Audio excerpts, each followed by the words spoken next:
A nossa grande dificuldade quando o assunto são as emoções é entender como acontece o processo emocional dentro de uma situação em que nós estamos vivendo uma crise, por exemplo. Por que acontece essa dificuldade? Porque as emoções, elas são mecanismos do nosso corpo. Elas acontecem, elas ocorrem em situações variáveis para todas as pessoas. Elas são respostas a estímulos que nós recebemos. E por isso é muito desafiador você lidar com o processo emocional diante de situações de crise. E muitas pessoas atualmente têm que desenvolver esse mecanismo de autoobservação, de entendimento emocional, porque estão passando por situações de crise dentro da sua vida profissional. Mas isso não significa que a crise existencialmente possa estar acontecendo dentro do trabalho daquela pessoa, porque muitas vezes ela já pode ter trazido o processo da crise fora do ambiente profissional. E aí torna-se tudo um pouco mais desafiador, porque quando você sabe exatamente onde é o ponto que a tua emoção atinge dentro de determinada situação, fica mais fácil da gente ter essa identificação. Meu nome é Vanessa Augusto. Se você está chegando no canal agora, clica no link, se inscreve, deixa o seu like, deixa o seu comentário sobre esse vídeo, porque aqui eu trago sempre assuntos relacionados à inteligência emocional dentro da vida profissional. Falamos de diversas situações, de diversos movimentos que envolvem a questão das emoções dentro do ambiente profissional. Só que muitas vezes essa crise emocional que a pessoa pode vivenciar, e eu tenho atendido vários clientes nessa situação atualmente, não se iniciou, não se apontou, não demonstrou ali de início nada dentro da trajetória profissional, mas ao contrário. É algo que a pessoa traz da vida pessoal e que acaba ressoando dentro da vida profissional. Então é nesse sentido que as coisas acabam acontecendo muitas vezes. E o processo emocional, ele é natural. Então não tem como você evitar, não tem como você racionalizar completamente a situação e tirar o emocional da frente. Porque mais hora menos hora esse emocional ele vai aparecer. E para cada pessoa ele acontece de maneira diferente. Pessoas que estão passando por uma situação onde o medo é acionado. O medo é uma das nossas emoções mais básicas, vamos dizer assim, né? Tem pessoas que paralisam, tem pessoas que gritam, tem pessoas que correm, tem pessoas que choram. Então, ele explode, vamos dizer assim, emocionalmente no momento de crise, de formas diferentes para diferentes pessoas. Assim como a raiva. A raiva para muitas pessoas ela é impulsiva, ela é agressiva, a pessoa se inflama, a pessoa começa a falar alto, começa a esbravejar, começa a discutir. Algumas, outras se fecham completamente, guardam aquela raiva, engolem aquela raiva toda, saem do ambiente e vão processar a raiva em outro lugar. Na atividade física é sempre maravilhoso dentro do que lhe cabe, mas não é cabível que a gente faça atividade física movidos pela força do ódio. Então, embora isso seja um grande meme que a população adora espalhar por aí, você está fazendo a coisa certa pelo motivo errado, porque você tem que fazer a sua atividade física não na força do ódio, muito menos na força da raiva, mas é o que move muita gente, principalmente quem não gosta de fazer atividade física, mas não é o correto, não é o adequado, porque o seu corpo ele precisa sentir prazer, ele precisa liberar os hormônios relacionados ao prazer quando ele está fazendo uma atividade física. Ah, Ivan, mas a atividade física é horroroso, eu detesto, eu não suporto. Eu, particularmente, não suporto atividade física dentro da academia, como a musculação, por exemplo. Embora eu esteja estudando neurociência e cada vez mais a neurociência comprove que quanto mais você faz o exercício em que você desenvolve os seus músculos, mais você favorece o teu sistema neuronal. Então eu já estou precisando fazer uma ressignificação e uma releitura da musculação, a princípio. Mas por enquanto eu prefiro ficar com o Pilates, a caminhada e a dança flamenca quando eu posso, né? E outras modalidades de atividade física que não a musculação, mas eu já estou começando um processo de apaziguamento da musculação, vamos dizer assim, né? Então, o que você tem que ter em mente?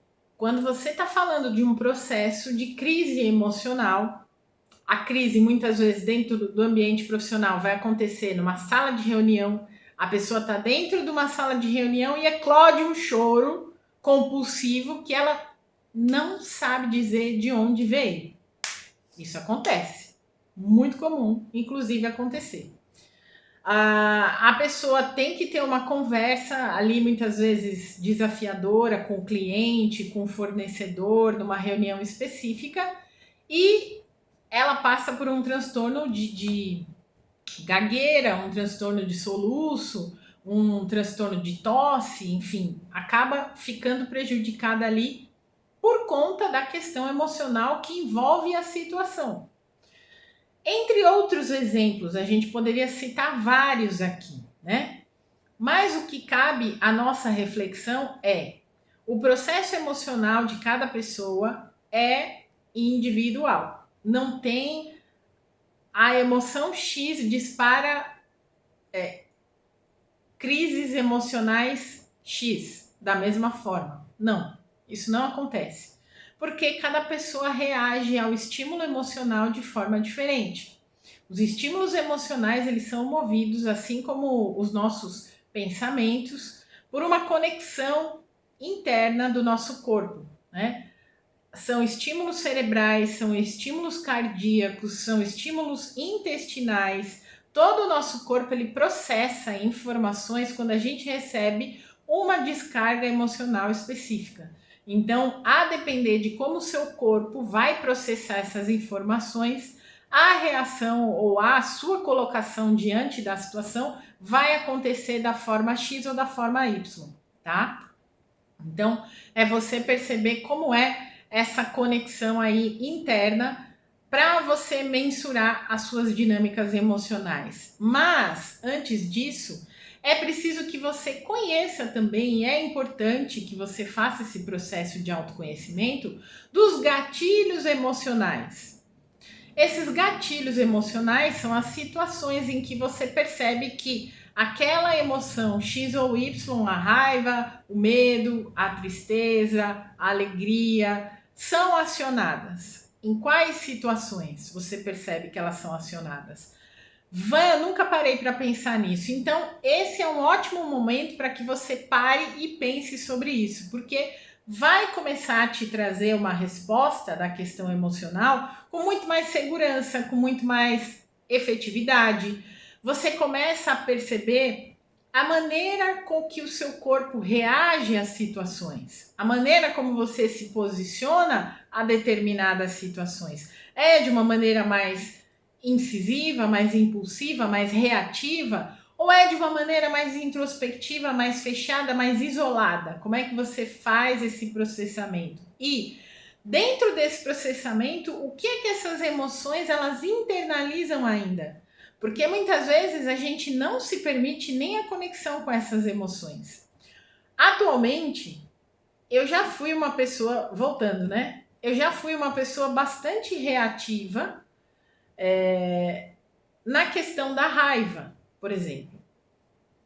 Mas já a questão da tristeza, ela era muito introspectiva, muito internalizada. Então eu dificilmente conseguia verbalizar alguma sensação ou situação de tristeza, por exemplo. Por quê? Porque dentro da minha bagagem emocional, principalmente a bagagem emocional infantil, de quando eu era criança, eu ouvia diversas e diversas e diversas vezes, e não foram poucas vezes, aquela singela frase que muitos de vocês aí devem ter ouvido também. Engole o choro, né? Não foi nada. Quando casar, passa. Fica quieta, não vai chorar agora, porque não pode, porque você está num lugar que tem que ficar quietinha, cala a boca. Então, essas linguagens emocionais que eu tinha a receptividade na infância, né, dentro do ambiente em que eu vivia, processaram a minha emoção dentro da questão da tristeza muito internalizada e eu sempre guardei a tristeza para mim. Depois, claro, de todo esse processo terapêutico e da minha vivência com terapia e do meu estudo, eu agora não passo mais por esse processo de internalizar tanto a tristeza, me permito sentir, me permito sofrer, me permito vivenciar, mas ela não é mais um processo tão internalizado como ela já foi um dia. A questão da raiva, da impulsividade, da tempestuosidade também não é mais da mesma forma. Quando eu percebo que eu estou dentro de uma situação que me traz muita raiva, que me traz uma emoção exacerbada que eu não estou dando conta de processar, eu paro, respiro profundamente e começo a pensar sobre aquela situação de uma forma mais racional. Mas isso eu consegui fazendo com o tempo, com a autoobservação, com o autoconhecimento e também com o auxílio da terapia. Não foi num piscar de olhos, não foi do dia para a noite, não foi de ontem para hoje, tá? Então você entenda que esse é um processo aí que você vai ter que trabalhar dentro da tua forma de se relacionar com as tuas emoções. Mas o processo é, primeiro de tudo, começar a se auto-observar, começar a experimentar, olhar para as tuas emoções. Muitas vezes esse é um canal que a gente tem muita dificuldade.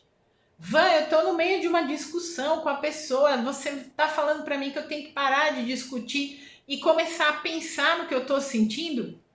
Esse é um caminho.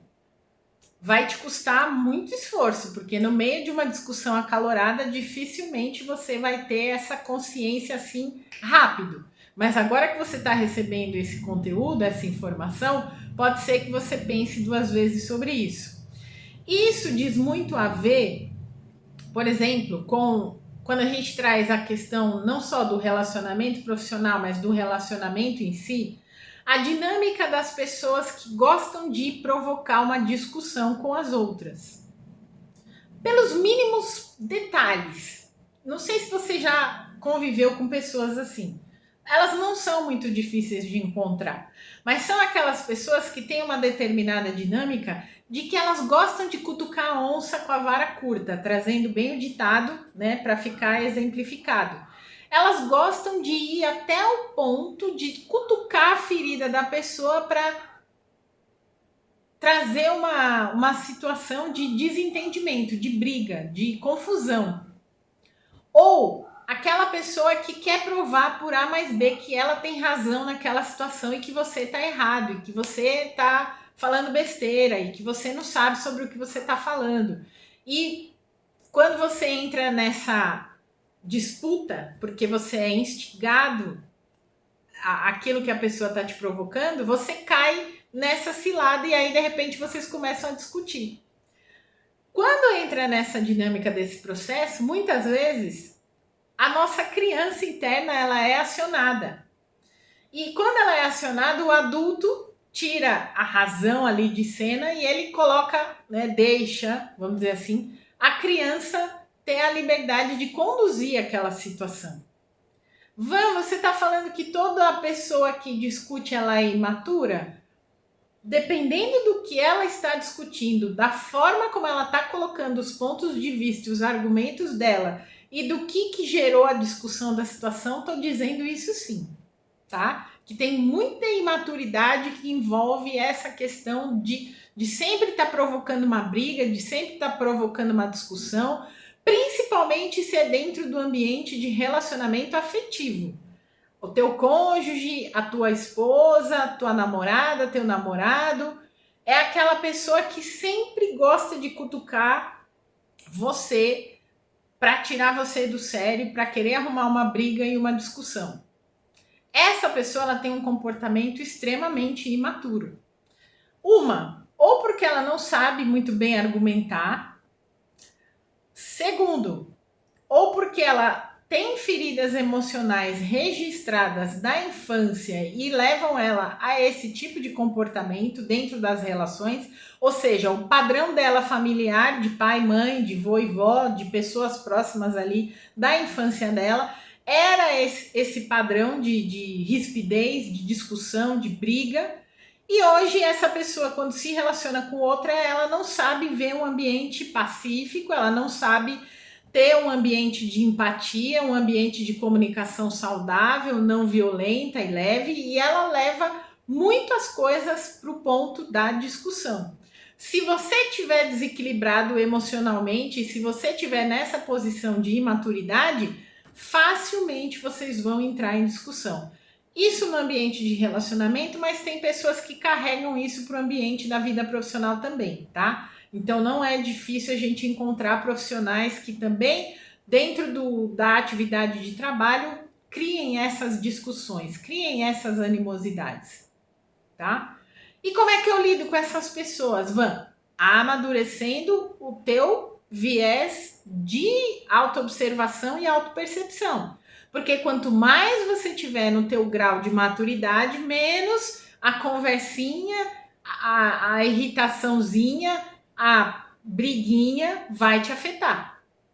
Você vai saber colocar aquela pessoa num nível de que ou ela reflete sobre o que ela está fazendo, ou você deixa ela lá falando sozinha até que o piti dela acabe. Das duas, uma, né? Mas dentro de um grau de maturidade flexível, você consegue fazer essa movimentação. A gente vai trazer esse tema mais para frente aí em outros vídeos, tá? Mas a questão que a gente queria trazer principalmente hoje era essa, sobre você observar o teu emocional dentro de momentos de crise e observar que quanto mais você trabalha o teu autoconhecimento, mais você modela as tuas emoções na forma como as tuas emoções elas respondem a você de uma maneira saudável, mais você consegue a tua própria inteligência emocional, a tua própria flexibilidade e a tua autonomia emocional, tá certo? Grande beijo para você, gratidão por você ser aqui mais uma vez. Bem-vindo, bem-vinda nos nossos vídeos, nos nossos conteúdos. Deixe seu like, se inscreva no nosso canal, compartilhe para que essas informações cheguem a mais e mais pessoas aí. Minha imensa gratidão, um grande beijo e até a próxima.